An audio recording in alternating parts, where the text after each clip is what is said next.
मध्य प्रदेश में नगरीय निकाय और पंचायत चुनावों की तारीखों का ऐलान भले ही अभी बाकी हो, लेकिन उसकी तैयारी जोरों पर है।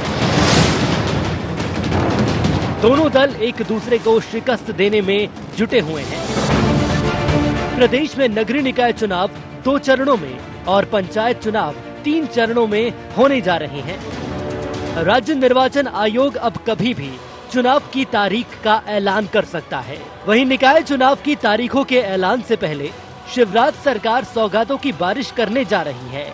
जी हां, निकाय चुनाव की तारीखों के ऐलान की सुगबुगाहट के बीच शिवराज सरकार प्रदेश में 12 मार्च को नगरोदय कार्यक्रम का आयोजन करने जा रही है। शिवराज सरकार का नगरोदय प्लान, विभिन्न योजना के तहत 3131 करोड़ की राशि दी जाएगी। नगरोदय आयोजन में मुख्यमंत्री प्रधानमंत्री आवास योजना की पहली और दूसरी किश्त डालेंगे। 1600 करोड़ रुपए लाभार्थियों के खाते में डाले जाएंगे। मुख्यमंत्री अधोसंरचना विकास के तहत 1500 करोड़ की राशि सभी नगरीय निकाय संस्थानों को हस्तांतरित होगी। सौगातों का ये पिटारा निकाय चुनाव के पहले जनता के लिए खोला जाएगा। मुख्यमंत्री निवास पर चली भाजपा विधायक दल की बैठक में निकाय चुनाव को लेकर रणनीति तैयार की गई है, लेकिन विपक्ष सरकार की कवायद पर सवाल खड़े कर रहा है। नगरोदय कार्यक्रम विधायक दल की बैठक हुई। 12 तारीख को मध्य प्रदेश की सभी नगर पालिका, नगर पंचायत, नगर निगम में मुख्यमंत्री जी यहां से एक साथ राशि डालेंगे। 3131 करोड़ रुपए की राशि 12 तारीख को दोपहर 1:30 बजे से 4:30 बजे तक जो कार्यक्रम होगा, उस कार्यक्रम में माननीय मुख्यमंत्री जी डालेंगे। 3 बजे माननीय मुख्यमंत्री जी का उद्बोधन होगा। 3000 करोड़ तो कुछ नहीं होगा, ये हजारों करोड़ की आवश्यकता है इसमें, जो कि नगर निगम भोपाल सहित केवल पूरे मध्य प्रदेश की नगर निगम और नगर पालिकाओं को देना चाहिए। और जो कि इसमें अब डीजल के भाव बढ़े हैं, तो डीजल खरीदती है नगर निगम, पेट्रोल खरीदती है, तो उनका खर्चा बढ़ गया है। ये तनख्वाह नहीं दे पा रहे हैं 15 तारीख तक। आज हो गई है 9-10 तारीख, लेकिन अभी तक जो उनका जो वो होता है कर्मचारियों का वेतन, वो आज तक नहीं दे पा। ऊँट के मुंह में जीरा है और जनता इन सब चीज़ों को समझ रही है। और अभी सुनने में आया कि डीजल पेट्रोल के भाव फिर बढ़ने वाले हैं, तो निश्चित तौर पर हो जाए चुनाव। कांग्रेस तैयार है इस बार से 16 की 16 नगर निगमों को शिकस्त देगी। सरकार से विपक्ष के तीखे सवाल हैं, आरोप है, तो वहीं दूसरी ओर भाजपा विधायकों को नगरोदय कार्यक्रम में अनिवार्य रूप से शामिल होने के निर्देश हैं और चुनावी तैयारी पर कसावट के लिए जोर भी। देखना होगा किसकी कोशिश कितना रंग ला पाती है।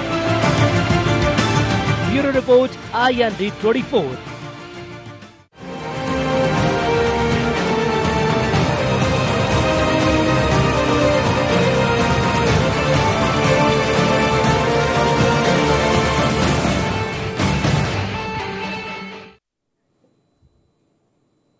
नमस्कार, शार्प एट 7 में आप सबका स्वागत है। मैं हूं आपके साथ मुक्ता पाठक। नगरीय निकाय चुनाव की सुगबुगाहट के बीच में राज्य सरकार जो है घोषणाओं के साथ साथ काफ़ी सारे जो हैं पिटारा खोलने जा रही है। 12 तारीख को नगर उदय योजना के तहत वो काफ़ी सारी राशि जो है उसको ऑनलाइन ट्रांसफ़र करेगी। काफ़ी सारी घोषणाएं हैं, स्मार्ट सिटी की बात है, बहुत सारी चीज़ें हैं। अगर हम देखें तो बीजेपी पूरी तैयारी में है। इस नगरीय निकाय चुनाव को सेमीफाइनल के रूप में मान रही है। मुख्यमंत्री शिवराज सिंह चौहान ने सारे नगरीय निकाय सब जगह का उन्होंने भ्रमण कर लिया है, वहां पे सब जगह पे उन्होंने बातचीत कर ली है। उधर हम देखें तो कमलनाथ जी जो हैं वो भोपाल से छिंदवाड़ा और छिंदवाड़ा से भोपाल तक में ही सीमित रह पाते हैं। तो बीजेपी पूरी तैयारी से है, घोषणा हो रही है। यहाँ पे कांग्रेस जो है उसका मानना है कि ये जो है सत्ता का दुरुपयोग कर रही है। चलिए हम इसी विषय पे बात करेंगे कि नगरीय निकाय चुनाव को लेकर जिस तरह से बीजेपी बहुत सीरियस है, कांग्रेस में क्या तैयारी है और ये जिस तरह से घोषणाएं कर रहे हैं इसका कितना फायदा होगा या कितना नुकसान होगा। हमारे साथ स्टूडियो में जुड़े हमारे editor in chief Sunil Srivastava ji, मेरे साथ फोन लाइन पे मौजूद हैं राजो मालवीय जी और जितेंद्र मिश्रा जी। आप सबका शार्प एट 7 में बहुत बहुत स्वागत है। राजू मालवीय जी, आपसे पूछना चाहूंगी, घोषणा पर घोषणा, कितने सारी घोषणाएं आप बीजेपी की सरकार कर रही है, कितना फायदा होगा, कितना नुकसान होगा? 12 तारीख को नगर उदय योजना का भी शुभारंभ है। देखिए मुक्ता जी, हम घोषणाओं पे घोषणा नहीं करते। हमने अपने संकल्प पत्र में जिन चीजों का समावेश किया था उसको पूरा करना हमारी ड्यूटी है, हमारा नैतिक कर्तव्य है। और आप ये देखिए कि 15 महीने की जो कांग्रेस की सरकार थी उसमें आपको दो ही चीजें मिली थी, एक तो ट्रांसफर उद्योग और दूसरा पैसे की कमी का रोना।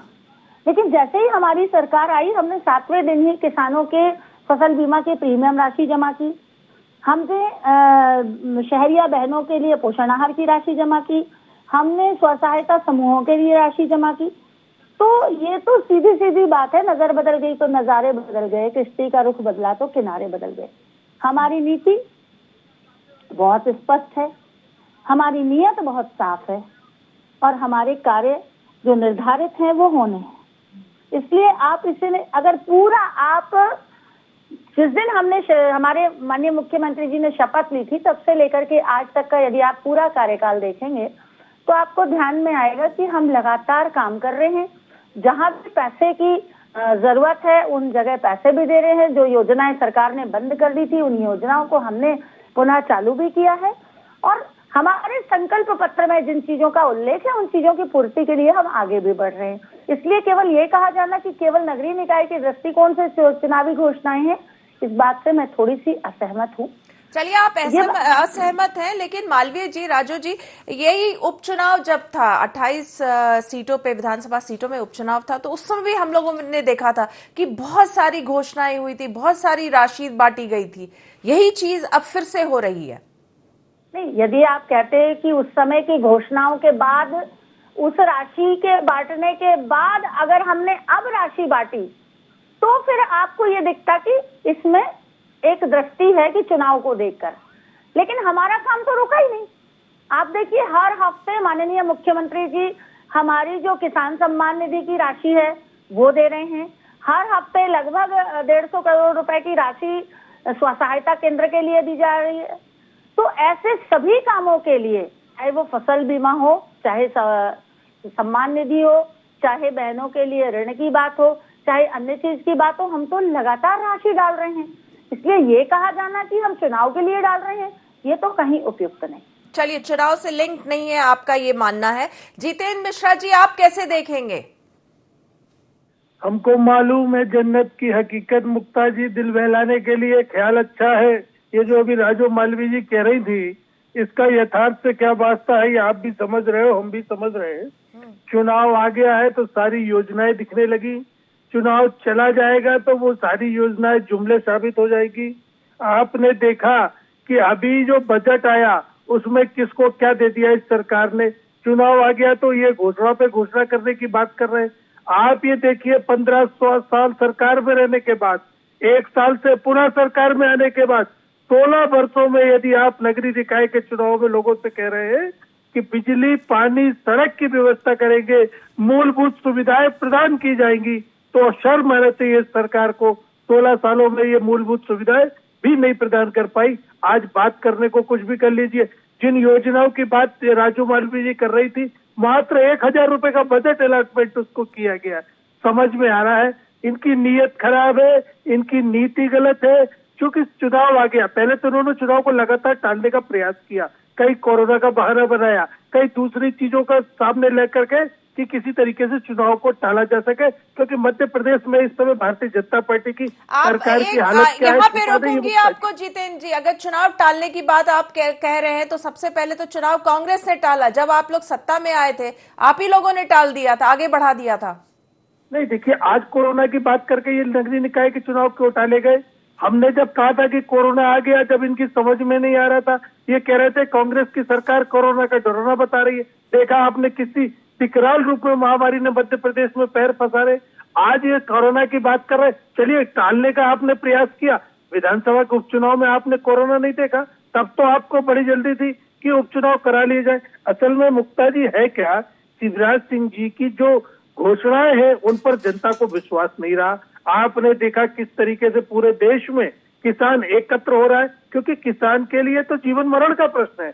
उसका तो हर सामान महंगा होता जा रहा है, किसान तो आत्महत्या करने पे मजबूर है। यही मध्य प्रदेश में बीमा राशि की बात की इन्होंने। बीमा राशि आपने देखा 13 रुपए, 15 रुपए और 17 रुपए का बीमा दिया इन्होंने। मजाक बना के रखा हुआ है इस तरह की घोषणाओं के माध्यम से। 12 मार्च को इसलिए घोषणा कर रहे हैं कि आने वाले समय में नगरीय निकाय चुनाव दिख रहा है इनको। चलिए, आप इस पर रिएक्शन ले लूंगी, लेकिन जो बात आपने कही कि शिवराज जी घोषणा करते हैं और पब्लिक उसको नहीं मानती है, तो उसका तो सबूत जो है वो नगरीय उसका वो जो विधानसभा के अभी जो उपचुनाव हुए थे उसमें जनता ने तो जाहिर कर दिया ना।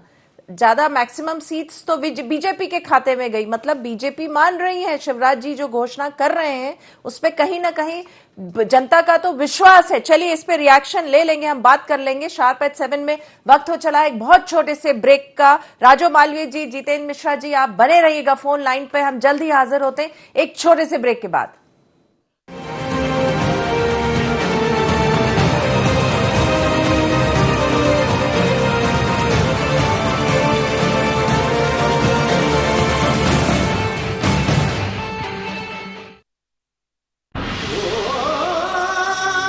कोई खास है, कोई बात है,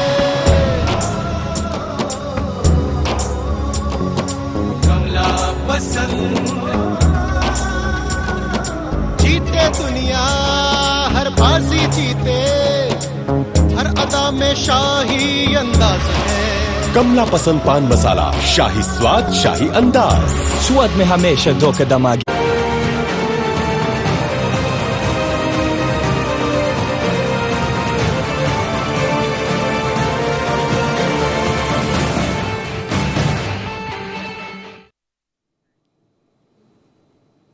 ब्रेक के बाद आप सबका एक बार फिर से स्वागत है। हम बात कर रहे हैं जिस तरह से बीजेपी की सरकार, मुख्यमंत्री शिवराज सिंह चौहान घोषणा कर रहे हैं, तो क्या वो नगरीय निकाय चुनाव को लेकर है? चलिए हम सुनील श्रीवास्तव जी के पास चलते हैं। सुनील जी, आप कैसे देख रहे हैं इन घोषणाओं को, कैसे देख रहे हैं? क्या ये केवल नगरीय निकाय चुनाव सामने है इसलिए है? देखिए मुक्ता जी, अगर हम नगर उदय अभियान की बात करें जो 12 मार्च से शुरू हो रहा है, 12 मार्च को शुरू कर रही है, और सभी मध्य प्रदेश की जो नगरीय निकाय क्षेत्र हैं वहां पर ये अभियान चलाया जाएगा। सारे लोग वर्चुअल तरीके से जुड़ेंगे और मुख्यमंत्री सिंगल क्लिक पर जो राशि है उसको हस्तांतरित करेंगे। इसमें ऐसा कुछ नया नहीं है मुक्ता जी कि जो नया हो रहा हो इसमें या कोई नई योजना का शुरुआत हो रहा हो। अगर इसमें हम पूरे कार्यक्रम की बात करें तो जिस प्रकार से 3131 करोड़ की जो बात हो रही है कि वो राशि सीएम सिंगल क्लिक पर हितग्राहियों के खातों में डालेंगे, वो दरअसल 1600 करोड़ रुपए जो हैं वो प्रधानमंत्री आवास योजना के हैं। जो हितग्राही हैं जिनके आवास बनने हैं प्रधानमंत्री आवास के तहत, क्योंकि उसमें राज्य सरकार का भी अंश होता है और केंद्र सरकार का भी अंश होता है और नगरीय निकाय क्षेत्रों का, तो कुल मिलाकर 1600 करोड़ मुख्यमंत्री जो है इस योजना के तहत हस्तांतरित कर रहे हैं। इसके अलावा अगर हम देखें तो जो नगरीय निकाय क्षेत्रों में अधोसंरचना के कार्य होने हैं, नल जल योजनाएं हैं और कई सारी सड़कें बननी हैं जो नगरीय निकाय करते हैं, उन तमाम कामों के लिए 1500 करोड़ रुपए की राशि वो मुख्यमंत्री हस्तांतरित कर रहे हैं। और इसके अलावा मध्य प्रदेश में जो मुख्यमंत्री 10,000 रुपए स्ट्रीट वेंडर को जो एक ऋण स्वरूप दी जा रही है राशि, 80,000 स्ट्रीट वेंडर जो मध्य प्रदेश के हैं वो अभी इस राशि से वंचित रह गए थे या हितग्राही जो लाभ नहीं ले पाए थे। मुख्यमंत्री उन 80,000 स्ट्रीट वेंडरों को इसमें 10,000 रुपए की राशि हस्तांतरित करेंगे। यानी सरकार का फोकस, अगर मुक्ता जी हम कहें तो सरकार का फोकस नगरीय निकाय क्षेत्रों में चाहे स्ट्रीट वेंडर हो, चाहे जिनको प्रधानमंत्री आवास का लाभ मिलना है या अधोसंरचना के जो काम होने हैं, ऐसे में मतदाताओं को और हितग्राहियों को लुभाने का एक प्रयास है। क्योंकि 12 मार्च को एक व्यापक स्तर पर बीजेपी इसको प्रचारित और प्रसारित कर रही है और ये अभियान चलाया जाएगा। इससे मतदाताओं को भी बताने की कोशिश की जाएगी कि सरकार ने, चाहे केंद्र की मोदी सरकार हो या राज्य की शिवराज सरकार हो, लगातार हितग्राहियों के बारे में सोच रही है। भले ही योजनाएं पुरानी हो, चाहे प्रधानमंत्री आवास की बात करें, अधोसंरचना के जो काम है या फिर स्ट्रीट वेंडर, कोई नया ऐसा काम नहीं हो रहा है, लेकिन ये बताने का प्रयास, एक नाम नया दे दिया गया है पूरे अभियान को। मतलब कुल मिलाकर अगर हम कहें कि पुरानी काम है उसको नए तरीके से, नए पैकेट के जरिए यहाँ पर मतदाताओं को और जो हितग्राही उनको परोसा जा रहा है। बेसिकली मतदाताओं को लुभाने की तो कोशिश है ही, बताने की कोशिश है कि सरकार जो है जनता है उसकी जो भी उसके परेशानियां हैं उसको लेकर गंभीर है। हालांकि कांग्रेस इस पे मानती है कि ये केवल घोषणा है, कागजों तक सीमित है और चूंकि चुनाव है इसलिए सामने है। देखिए घोषणा तो मुक्ता जी नहीं है ये, क्योंकि सिंगल क्लिक पर 3131 करोड़ रुपए ट्रांसफर किए जाएंगे, हितग्राहियों के खाते में जाएंगे। तो ये घोषणा नहीं, क्योंकि ये तो कर रहे हैं वो। अगर ये कहते कि करेंगे तो ये घोषणा होती। करेंगे, लेकिन इसको फिर भी कांग्रेस जो है इसी रूप में ले रही है कि वो जनता को नगरीय निकाय के कारण लुभाने की कोशिश कर रही है। चलिए जितेंद्र मिश्रा जी, क्या कहेंगे आप? देखिए, मैंने मुक्ता जी जो बोला उसकी पुष्टि सुनील श्रीवास्तव जी ने की है। ये 3100 करोड़ रुपए का बात करना, 1500 करोड़ रुपए आपके पास में केंद्र सरकार के आना थे, वो देकर के आपने कोई बहुत बड़ा मध्य प्रदेश को विकास के आयाम पे पहुंचा दिया। अरे 1500 करोड़ रुपए आपने वो जोड़ दिए, 1500 करोड़ रुपए आपने अपने पास से दे दिए। तो आपने 1500 करोड़ रुपए इस मध्य प्रदेश में दे करके आपने कोई बहुत बड़ा परिवर्तन कर दिया। स्मार्ट सिटी बताना चाहिए थी कि आपने कितनी स्मार्ट सिटी की घोषणा की। हर उपचुनाव में आप 2-4 स्मार्ट सिटी बना देते थे, कहां तक पहुंचा वो काम ये बताना चाहिए। ये नगरोदय और ग्रामोदय तो आपने देखा 24 अप्रैल 2016 को जमशेदपुर से प्रधानमंत्री कहते हुए आ रहे। क्या ग्रामोदय अभियान में ग्रामों की तस्वीर बदल दी आपने? क्या नगरोदय अभियान में नगरों की तस्वीर आप बदल देंगे? आप तो कहते हैं अमेरिका से अच्छी सड़कें, अभी आपका चैनल ही दिखा रहा है पटना में धूल निकला सड़कों के नाम पर। तो देखिए, मैं ये कह रहा हूँ केवल आंकड़ों की जुमलेबाजी। बजट सत्र में अगर आपने देखा हो अनेकों योजनाओं की इन्होंने बात की, मात्र 1000 रुपए का फंड ट्रांसफर किया, 1000 रुपए का टोकन डाला। इससे साफ समझ में आता है कि इन्होंने कहीं ध्यान नहीं दिया, इनकी मंशा कहीं ध्यान देने की नहीं है। इन्होंने बजट में जो आंकड़ों की बाजीगरी करी वो कर्ज और बढ़ाने के लिए करी है। 2.25 लाख रुपए का कर्ज ले लिया आपने, 2.25 लाख करोड़ का। आपका विकास मध्य प्रदेश में नहीं दिख रहा। कहने को आप कुछ भी कहते रहे, मध्य प्रदेश की जनता समझ गई है। आपने देखा 2018 में हमारी सरकार बनी थी, उसके पहले जितने भी उपचुनाव हुए सारे के सारे में भारतीय जनता पार्टी हारी थी। हमने सोच लिया था कि इस बार सरकार मध्य प्रदेश में कांग्रेस की बनेगी। चलिए पूछ लेती हूँ राजो मालवीय जी, कमलनाथ जी भी ये शब्द का काफी इस्तेमाल करते हैं, अभी जितेंद्र मिश्रा जी भी कह रहे हैं बाजीगरी, शब्दों की बाजीगरी। तो क्या बीजेपी जो है केवल बाजीगरी करती है? मुक्ता जी, मुझे बहुत आश्चर्य हो रहा है कि 15 महीनों की नुमाइंदगी पूरी दुनिया ने देखी है कि क्या किया। किसान को, मेरे अन्नदाता को डिफॉल्टर बना दिया, किसी एक किसान का 2 लाख रुपए का ऋण माफ नहीं किया। बाजीगरी और जादूगरी देखना है तो किसान का कर्ज माफी जो 20-20, 25-25 हजार रुपए के आपने सर्टिफिकेट बांटे, उसकी देख लीजिए कि आपने सहकारिता आंदोलन की खटिया खड़ी कर दी। सहकारिता बैंक को पैसा नहीं दिया और किसान को कह दिया कर्ज माफ कैसे संभव है। जो लोग आज इंफ्रास्ट्रक्चर की बात कर रहे हैं, कल तक उनके वही नेता थे ना जो ये कहते थे कि सड़क बिजली पानी से सरकार नहीं बनती, सरकार तो मैनेजमेंट से बनती है। तो मैनेजमेंट गुरु तो कांग्रेस में बैठे हैं साहब, हम तो वो काम करने वाले लोग हैं। मैं आपको याद दिला दूं, उन्हीं 15 महीनों के अंदर 2 लाख प्रधानमंत्री आवास कमलनाथ जी ने इसलिए वापस कर दिए कि वो मैचिंग ग्रांट नहीं देंगे। उस गरीब के सर पर छत बन जाती, तुम्हारा क्या जाता कमलनाथ जी, तुम्हारी जेब से क्या जाता, ये तो मुझे बता दो। आज हम दे रहे हैं तो आपको दर्द हो रहा है। मतलब जनता के दुख दर्द दूर करने का काम अगर भारतीय जनता पार्टी करे तो आप उसे इतर देखते हैं। खुद आप कुछ कर नहीं सकते, खुद आप कुछ करना नहीं चाहते। कितनी बड़ी बात है कि 2 लाख प्रधानमंत्री आवास की आई हुई राशि वापस कर दी गई। क्यों? मैचिंग ग्रांट हम नहीं देंगे। पूछ लेती हूँ इस पे, पूछ लेती हूँ इस पे। बेईमानी, इतनी चीजें जी पूछ लेती हूँ। जितेंद्र मिश्रा जी, इस पे क्या रिस्पॉन्स रहेगा आपका? देखिए, मैं आपको बताऊं कि जो राजो मालवीय जी, मैंने आपको पहले ही बताया, इस तरीके के आरोप लगाना इन लोगों का शक्ल बन गया है। ये आज कांग्रेस के लोगों पे आरोप नहीं लगा रहे, ये हर चीज में नेहरू तक को ले आते। विकास की बात और शौचालय की नहीं, बात, अभी जो इन्होंने, देखिए जितेंद्र मिश्रा जी, उन्होंने राजो मालवीय जी ने एकदम पॉइंटेड सवाल पूछा है, उस पे आप रिस्पॉन्स कीजिए। नहीं, देखिए, राशि वापस करने का सवाल ही नहीं उठता। आज भी आपने देखा केंद्र किस तरीके से आंकड़ेबाजी कर रहा है। केंद्र ने कहा कि जो मध्य प्रदेश का हिस्सा है टैक्स में वो नहीं देंगे, कर्ज ले लो उसके बदले में आप। ये अब चूंकि इनकी सरकार मध्य प्रदेश में है, केंद्र में इनकी सरकार है, तो ये उनको बता नहीं सकते। इसी तरह की आंकड़ेबाजी उस शौचालय के मामले में की, अभी पैसा सब केंद्र सरकार नहीं दे पा रही है, अभी उसको राज्य सरकार को पेमेंट करना है, राज्य सरकार अपने काम देखे कि केंद्र सरकार के हिस्से का पेमेंट करे। देखिए, आपको मैंने अभी फिर भी बताया कि आप ये देखिए, जो मध्य प्रदेश में टैक्स का हिस्सा आना चाहिए, बजट में क्या कहा गया आपने देखा कि केंद्र सरकार वो राशि नहीं देगी, आप उसके बदले में कर्ज ले लीजिए।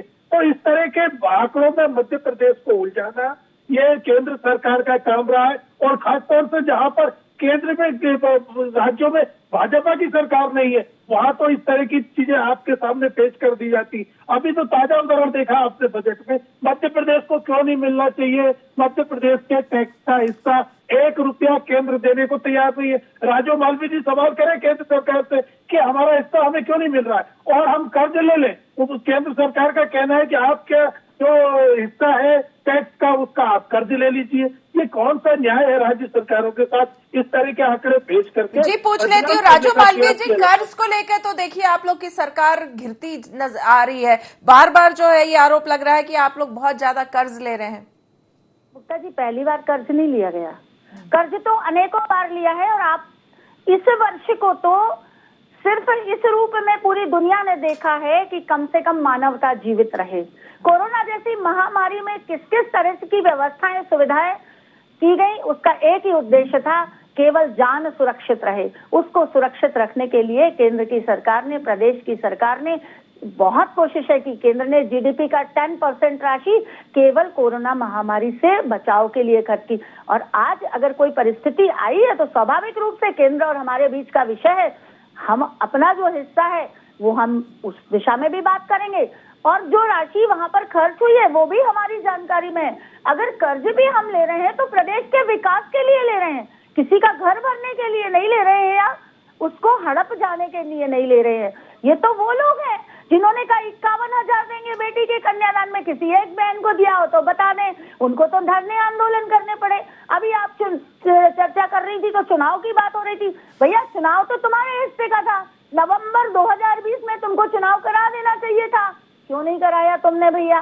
जब तुमने चुनाव नहीं कराया, उसके बाद जब दूसरी सरकार आई तो स्वाभाविक रूप से सारी तैयारियां करनी पड़ती हैं उसमें, और उन तैयारियों के साथ आज चुनाव की जब बिला आई है तो सबके सामने। अभी बजट और राशि के अंतर को जितेंद्र जी बता रहे थे, बजट तो 28 फरवरी को आया और राशि 12 मार्च को जा रही है, कोई बहुत ज्यादा अंतर नहीं है जितेंद्र जी। 28 फरवरी को भी हमको मालूम था कि हमको नगरीय निकाय में जाना है, इसलिए आप चिंता मत करिए, प्रदेश का विकास हमारी प्राथमिकता है। प्रदेश की जनता की चिंता करना, क्योंकि मध्य प्रदेश हमारा परिवार है, हमारे परिवार के लोगों की चिंता करना हमारा नैतिक दायित्व है। माननीय मुख्यमंत्री जी अपने नैतिक दायित्व को बहुत बखूबी से निर्वाह करते हैं, सबकी चिंता करते हैं, और उसके साथ ही तभी तो प्रदेश की जनता का आशीर्वाद हमें मिलता है। जी, चलिए सुनील जी से पूछ लेती हूँ। सुनील जी, आप क्या कहेंगे? देखिए, कांग्रेस का अपना एक मत है, भाजपा का अपना मत है। भाजपा का ये कहना कि निरंतर विकास की और जो है आत्मनिर्भर मध्य प्रदेश का जो नारा मुख्यमंत्री शिवराज सिंह चौहान ने दिया, उसके ही अंतर्गत ये सारी योजनाएं हैं, सारी घोषणाएं हैं, और जिस तरह से वो कर रहे हैं। हालांकि कांग्रेस इसको केवल एक घोषणा मानती है मात्र। आप कैसे देख रहे हैं? देखिए मुक्ता जी, एक बात तो बिल्कुल सही है कि मध्य प्रदेश में जितने भी प्रधानमंत्री आवास के तहत पक्के मकान बनाए गए हैं, क्योंकि कई गांवों में देखिए आप, जहां पर टपरे या टपरियां हुआ करती थी, वहां पर पक्की छत हो गई हैं लोगों के रहने के लिए, बहुत अच्छे मकान बने हैं। क्योंकि मैं भी कई गांवों में गया हूं जहां पर बहुत अच्छे मकान बना के दिए गए, लोगों ने कल्पना भी नहीं की थी कि इस प्रकार के मकान सरकार द्वारा बनाए जाएंगे, उनको मिलेंगे। पहली चीज। दूसरी बात, एक चीज और स्पष्ट कर दूं कि जो 3131 करोड़ की राशि मुख्यमंत्री 12 मार्च को डालेंगे, वो नए बजट से नहीं है, क्योंकि अभी बजट पास नहीं हुआ है विधानसभा में, अभी बजट पे चर्चा होनी है, और ये जो बजट पास होगा वो 1 अप्रैल से 31 मार्च के बाद ही नया बजट अस्तित्व में आएगा। तो ये पुराने बजट से ही है। तीसरा, क्योंकि लोक हित की जो योजनाएं हैं उनका संचालन करना होता है सरकार को, अगर राजस्व प्राप्तियां नहीं होती हैं तो सरकार उसके लिए कर्ज के प्रावधान होते हैं, सरकार कर्ज लेती है। चाहे कर्ज की हम बात करें, दिग्विजय सिंह सरकार ने भी कर्ज लिए हैं, शिवराज जी की सरकार ने भी लिए और कमलनाथ जी की सरकार थी उसने भी लिया। तो कर्ज लेकर अगर लोकहित के काम किए जा रहे हैं तो उसमें कोई बुराई नहीं है, क्योंकि अधिकांशतः लोकहित की सरकार वही होती है मुक्ता जी जो घाटे का बजट पेश करे। अगर फायदे का बजट सरकार ने पेश कर दिया तो फिर लोकतंत्र या सरकार जैसी चीज नहीं, फिर तो रास्ता ही हो जाएगी कि सिर्फ कर वसूला जा रहा है लोगों से।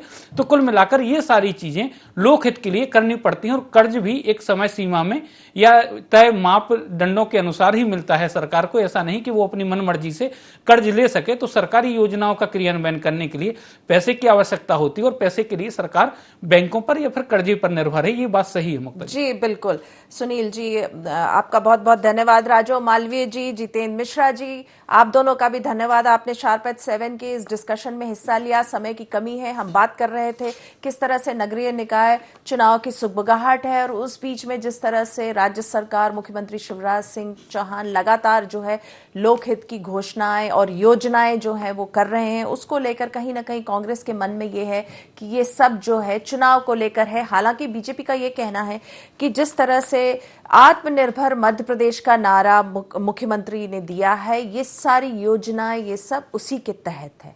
तो शार्प एट 7 में फिलहाल इतना ही। आप बने रहिए IND 24 के साथ। नमस्कार।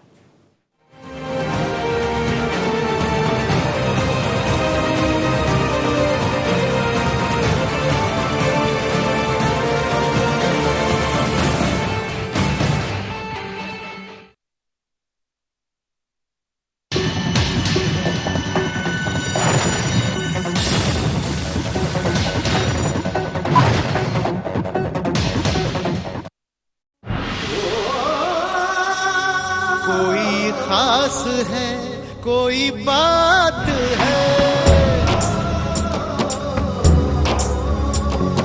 कमला पसंद। जीते दुनिया हर बाजी जीते, हर अदा में शाही अंदाज है। कमला पसंद पान मसाला, शाही स्वाद शाही अंदाज। स्वाद में हमेशा 2 कदम